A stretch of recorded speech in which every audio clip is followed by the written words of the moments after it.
목덜미를 스치는 늦가을 바람은 유난히 차가웠다. 서울 H대학병원 응급실 간호사 이하늘은 오늘도 어김없이 팽팽한 긴장감 속으로 걸어 들어갔다. 며칠 뒤면 어린 시절 사고로 잃은 여동생 하은의 10번째 기일이었다. 해마다 이맘때면 죄책감이란 이름의 악몽이 그녀를 찾아왔고 밤잠을 설치게 했다.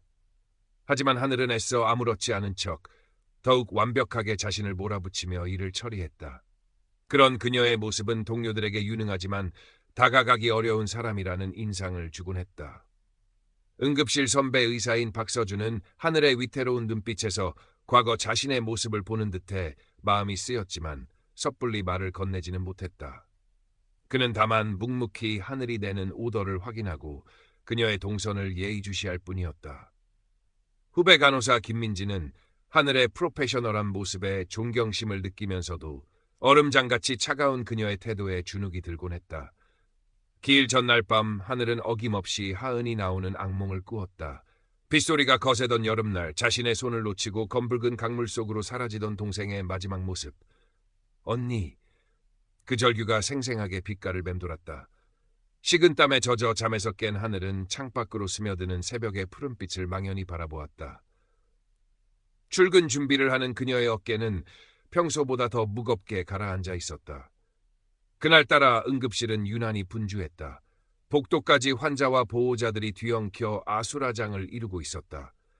하늘은 쉴 새 없이 밀려드는 환자들 사이를 누비며 익숙하게 처치를 이어갔다. 그녀의 손놀림은 기계처럼 정확했고 판단은 칼처럼 냉철했다. 하지만 아무도 그녀의 마스크 아래 감춰진 깊은 슬픔과 피로를 알지 못했다. 오후가 막 지났을 무렵 강남대로에서 발생한 대형 연쇄 추돌 사고로 응급실은 그야말로 전쟁터로 변했다. 사이렌 소리가 굉음을 내며 연달아 도착했고 피투성이가 된 환자들이 들것에 실려 들어왔다. 하늘은 눈코 뜰 새 없이 움직였다. 부러진 팔을 부여잡고 신음하는 중년 남성, 호흡 곤란을 호소하는 노인, 의식을 잃은 채 창백하게 누워있는 젊은 여성까지. 그녀는 본능적으로 가장 위급한 환자에게 먼저 달려갔다. 그때 들것 하나가 급하게 응급실 안으로 밀려 들어왔다. 7살 남짓되어 보이는 남자아이였다. 아이는 머리에 심한 출혈과 함께 의식이 혼미한 상태였다. 하늘의 심장이 순간 쿵 하고 내려앉았다. 하은이와 같은 또래였다. 하은아, 자신도 모르게 낮은 신음이 새어나왔다. 아이의 작은 손을 잡는 순간 과거 동생의 차갑던 손길이 섬광처럼 스쳐 지나갔다. 정신을 차려야 했다. 하늘은 고개를 강하게 내저으며 아이의 상태를 살폈다. 동공반사 미약 혈압 불안정, 즉각적인 응급처치가 필요했다. 박 선생님, 이쪽으로 와주세요. 7세나마 TA, 헤드 트라우마 의심됩니다. 박서준이 급히 달려왔고 하늘은 그의 지시에 따라 일사불란하게 움직였다. 수액 라인을 확보하고 산소 마스크를 씌우고 지혈을 시도했다. 아이의 희미한 숨소리에 모든 신경을 집중했다. 살아야 해, 제발. 이번에는 놓치지 않을 거야. 하지만 아이의 상태는 점점 악화되었다. 모니터의 수치가 위태롭게 흔들렸고 아이의 숨결은 더욱 가빠졌다. 하늘은 과거 동생을 구하지 못했다는 트라우마가 거대한 파도처럼 자신을 덮쳐오는 것을 느꼈다. 눈앞이 흐려지고 손이 떨려왔다. 그때 박서준의 단호한 목소리가 그녀를 현실로 끌어당겼다. 이하늘 선생, 정신 차려. 지금 뭐 하는 거야? 하늘은 이를 악물었다. 지금은 슬픔에 잠겨있을 시간이 아니었다. 그녀는 다시 아이에게 집중했다. 박서준과 함께 온갖 응급처치를 시도했지만 아이의 생체 징후는 점점 약해져만 갔다. 그리고 마침내 모니터에서 길고 단조로운 경고음이 울리기 시작했다. 심정지였다. 제세동기 준비해. 박서준의 외침과 함께 의료진들이 분주하게 움직였다. 하늘은 떨리는 손으로 제세동기 패드를 아이의 가슴에 붙였다. 차지 완료! 클리어! 전기 충격과 함께 아이의 몸이 가볍게 튀어올랐다. 하지만 모니터의 직선은 변함이 없었다. 다시 한번, 그리고 또다시 절망적인 시간이 흘렀다. 얼마나 시간이 흘렀을까? 아이의 작은 몸은 더 이상 어떤 반응도 보이지 않았다. 박서준은 마침내 지친 목소리로 사망 선고를 내렸다. 하늘은 그 자리에 주저앉을 것만 같았다. 또다시 지켜내지 못했다. 온몸에 힘이 빠져나가는 것을 느끼며 그녀는 자신도 모르게 중얼거렸다. 미안해. 하은아, 또 내가 그 순간이었다. 하늘의 눈앞이 갑자기 캄캄해지며 현기증이 몰려왔다. 가슴을 쥐어뜯는 듯한 극심한 통증과 함께 숨이 막혀왔다. 선생님, 이하늘 선생님. 김민지의 다급한 목소리가 멀리서 들리는 듯했다. 하늘은 바닥으로 쓰러지며 희미해져가는 의식 속에서 생각했다. 이대로 끝나는 건가? 하늘의 의식이 가라앉은 곳은 끝없이 펼쳐진 어둠이었다. 사방은 칠흑 같았고 아무런 소리도 빛도 존재하지 않았다. 시간과 공간의 감각마저 사라진 듯한 절대적인 공허. 그녀는 자신이 어디에 있는 것인지 살아있는 것인지조차 알 수 없었다. 다만 깊은 슬픔과 절망감이 무겁게 그녀를 짓눌렀다.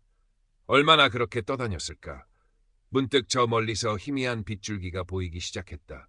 빛은 점점 커지고 밝아지더니 이내 눈부신 광채로 그녀를 감쌌다. 그리고 익숙한 풍경이 눈앞에 펼쳐졌다. 어린 시절 동생 하은과 함께 뛰어놀던 강가의 갈대밭이었다. 키 높은 갈대들이 바람에 부드럽게 일렁였고 강물은 햇빛을 받아 은빛으로 반짝였다. 맑고 청량한 공기가 폐부 깊숙이 스며들었다. 언니, 맑고 그리운 목소리가 들려왔다. 하늘이 고개를 돌리자 그곳에는 7살 모습 그대로의 하은이가 서 있었다. 병으로 시들어가던 마지막 모습이 아닌 건강하고 해맑게 웃던 그 시절의 동생이었다. 하늘은 자신도 모르게 눈물을 흘리며 하은에게 다가갔다. 하은아, 정말 너니? 응, 언니, 나야. 하은은 예전처럼 환하게 웃으며 하늘의 손을 잡았다. 동생의 손은 따뜻했다. 하늘은 하은을 끌어안고 한참을 울었다. 미안하다는 말, 사랑한다는 말을 몇 번이고 되뇌었다. 하은은 그런 하늘을 가만히 토닥여 주었다.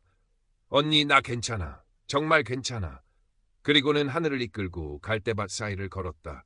그들은 예전에 그랬던 것처럼 함께 노래를 부르고 숨바꼭질을 하고 강가에 앉아 조약돌을 던졌다. 하늘은 평생을 짓누르던 죄책감과 슬픔이 눈 녹듯 사라지는 것을 느꼈다. 마음속 깊은 곳에서부터 따뜻한 평화가 차오르기 시작했다. 언니, 그거 알아? 나 그때 하나도 아프지 않았어. 하은이 문득 하늘을 보며 말했다. 그리고 언니 때문이 아니야. 다 알고 있었어. 언니가 나 얼마나 사랑하는지.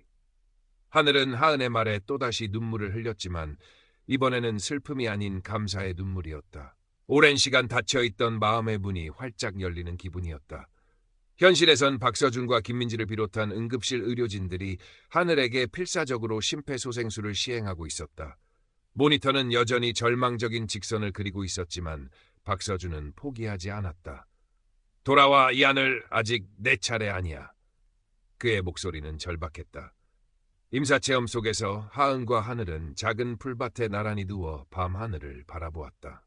수많은 별들이 금가루를 뿌려놓은 듯 반짝였다. 언니, 이제 내 손 놓고 훨훨 날아가. 하은이 속삭이듯 말했다. 언니는 살아야 해. 꼭 행복해야 해. 약속. 하은은 하늘의 이마에 가볍게 입을 맞추고는 점점 빛 속으로 희미해져 갔다. 사랑해, 언니. 그 순간 현실에서 하늘의 가슴에 강한 전기 충격이 가해졌다. 박서준이 마지막 희망을 걸고 제세동기를 사용한 것이었다. 길고 지루한 침묵 끝에 모니터에 작은 파동이 나타나기 시작했다. 미약하지만 분명한 심장 박동이었다. 돌아왔다. 누군가의 외침과 함께 응급실 안에는 안도의 한숨이 터져나왔다. 하늘은 깊고 긴 숨을 내쉬며 천천히 눈을 떴다.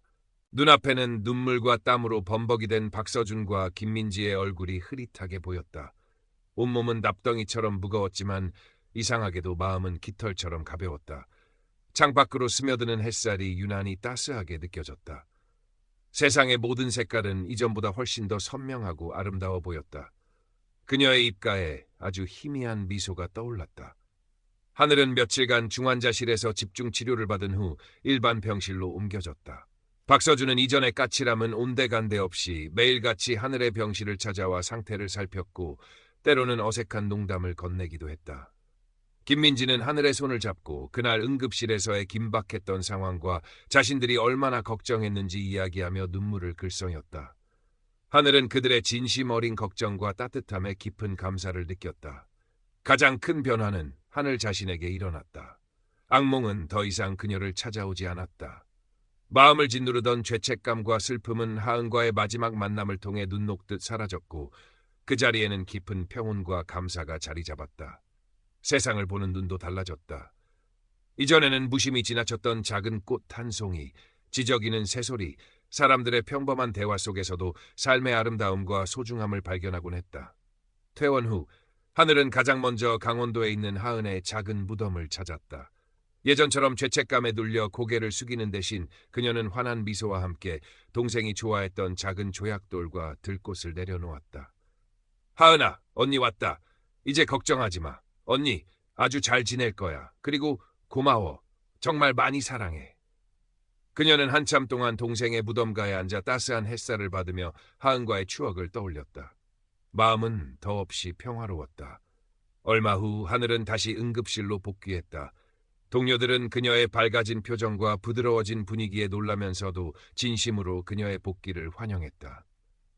하늘은 여전히 프로페셔널하게 업무를 처리했지만 이전의 날카롭고 차가운 모습은 찾아볼 수 없었다. 환자들에게는 더욱 깊은 공감과 연민으로 다가갔고 동료들과는 진솔하게 소통하며 따뜻한 인간미를 나누었다. 박서준과는 이전의 불편함 대신 편안한 농담을 주고받는 사이가 되었고 김민지는 하늘을 친언니처럼 따랐다. 주말이면 하늘은 자신의 경험을 바탕으로 짧은 글을 쓰기 시작했다. 임사체험의 신비로운 이야기나 의학적인 분석보다는 삶의 소중함, 상실의 아픔을 극복하는 과정, 그리고 일상 속에서 발견하는 작은 기쁨들에 대한 진솔한 생각들을 담았다.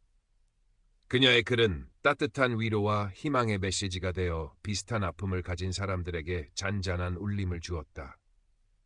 어느 늦가을 저녁, 하늘은 퇴근 후 집으로 돌아와 창가에 앉았다. 창밖으로는 노을이 아름답게 물들고 있었다. 문득 박서준에게서 메시지가 도착했다. 이 선생, 오늘 저녁 같이 할래요? 새로 생긴 파스타집이 있는데 맛이 괜찮다고 하더군요. 하늘은 잠시 망설였다. 하지만 이내 입가에 부드러운 미소를 띠며 답장을 보냈다. 좋아요. 어디서 만날까요? 어쩌면 삶이란 예측 불가능한 어둠 속에서 한 줄기 빛을 발견하고 그 빛을 따라 걸어가는 여정일지도 모른다. 하늘은 이제 그 빛을 향해 나아갈 준비가 되어 있었다. 그녀의 마음속에는 더 이상 과거의 그림자가 아닌 따뜻한 희망과 사랑이 가득 차 있었다.